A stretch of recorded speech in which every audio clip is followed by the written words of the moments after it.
just say, as Candice mentioned, this hostile environment. These youngsters need to know, you carry a knife like this, you are going to be stopped and you will face a penalty. Yeah, well, I mean, the evidence on stop and search is, I think, at best very mixed. We published some research some years ago based on Metropolitan Police data, and it showed that it had very little effect on crime rates in local areas where stop and search was conducted. But sure, if you're a police officer and you stop enough young men, you're going to find some of them carrying a weapon they shouldn't be carrying. But there's always been a risk of feeling that it's a bit of a fishing trip. And of course, what also tends to happen is that you end up antagonising a lot of young people who might otherwise, be helpful to you in your inquiry. So, whereas I would walk along the street and see a police officer and think, oh, good, there's someone there who's going to make me safer. If you're a young man, let's face it, also particularly if you live in a city and you're a young working class lad, either black, white, or Asian, you're going to see that police officer, someone who comes over and frisks you repeatedly. No, exactly. And there's, cases of young men, and particularly young black men, who've been stopped, 4 or 5 times a week by the police, and that kind of sense of, look, will you just leave me alone? Yeah. And as much as, again, I understand the targeting of people who, I mean, again, there's a lot about racial profiling. A lot of it is about who is committing the crime in a particular, largely inner city area. But I can understand also the perspective, and I've spoken to many people, middle-aged black men, a middle-aged black vicar who was stopped repeatedly. And yeah, there comes a point when you go, enough already, and you have a different relationship with the police. Isn't the issue, particularly with young teenage boys and indeed girls now, that actually they don't fear the law, they don't fear the police, they don't fear the courts. What they do fear is the other youngsters on their estate, in their local neighbourhood, who've got knives. And actually, a lot of these youngsters, they think, we look at them and think, oh, they're the big I am and they're dangerous. Actually, they are terrified out of their wits of getting stabbed themselves, and that's why they carry a knife. Well, certainly, when young people are kind of asked by researchers, do you carry a knife? Yes. Why do you carry a knife? For my own protection. And, this seems to have been partly behind this, this awful case of the murder of Thomas Olazak, over the last few days, as information's been coming up from the trial. Because Leighton Amos, part of the stuff that came out in the trial was the day before, he'd already been walking through this park and with this girl, and he'd noticed these youths. They'd been a bit kind of, in his mind, aggressive. He picked up a knife the next day for protection. And then this group followed him and the girl. It all ended up being really awful. And, someone died at the end of the day. And that's a terrible, terrible tragedy.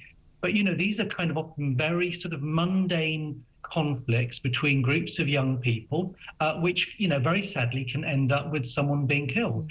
And, this is a case. Now, it's a really tragic case, as you said, for all involved. And I think, including Leighton Amos, he's been spending a number of years in prison, but clearly also, primarily for Thomas Olazak and his family. But that's it. I do think we should say, again, no way excusing that awful murder at all.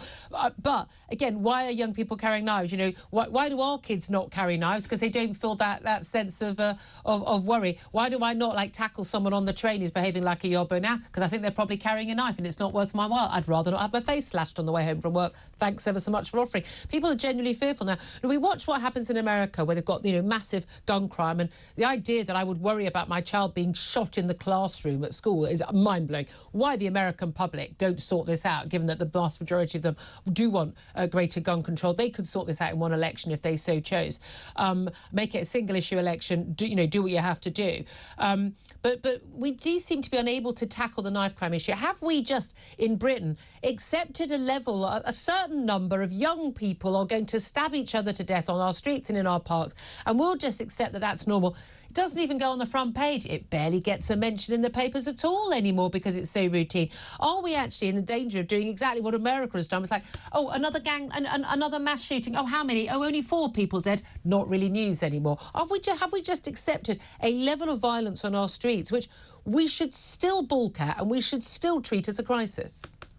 That's a really good question. And yeah, I think there is definitely a kind of a sense, I think, that boys will be boys, and, a certain amount of violence is inherent, amongst that age group. And to some degree, that's probably true. It seems very unlikely we're ever going to live in a society where there are literally no murders or bad things happening.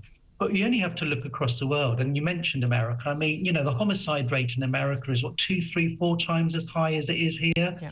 our homicide rate is kind of fairly comparable with a lot of other European countries, but it is a lot lower than the States. And there's all sorts of reasons, not least of all, we have very strict gun laws. And, that's one of the reasons why, I'd be broadly in favour of tightening up the laws around the holding of these kinds of long zombie knives. Although it's worth bearing in mind, of course, that the terrible murder in Gateshead over that was the result of the trial over the last few days. That was a small kitchen knife. It was just basically. Well, and that's the thing. Do you think, as a result of this announcement, and we're going to talk to Home Office Minister Chris Philp a little bit later in the show about this ban on machetes and zombie knives?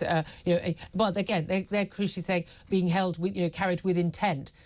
Police officers are pointing out it's rather difficult to improve that, to prove that intent. Rather better to have someone, you need to have a good reason why you're carrying such an item. Proof that, I'm on my way to my jungle in the Amazon.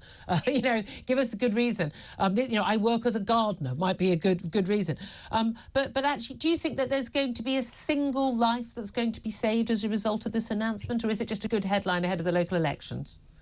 Well, maybe it's a bit of both. You know what I mean? I mean, at the end of the day, we shouldn't be living in a society where young people are walking around basically with swords, which is kind of what these long-bladed articles are. And, I'm very strongly in favour of, tougher rules about the sale and the supply of these weapons. And if there's anything that can be done in the law to make it more difficult for people to sell these kinds of weapons, great. I think, what we also don't want is a situation where, just a whole generation of young people are being criminalised. And so alongside, obviously, some appropriate policing where required, we do need some good quality education. We need engagement with young people. But I think crucially, as you pointed out earlier, we need to kind of do something about community. So just the material experience of being a young person growing up doesn't feel as scary as it currently does. Absolutely. Richard Garside, Director of the Centre for Crime and Justice Studies, thank you so much.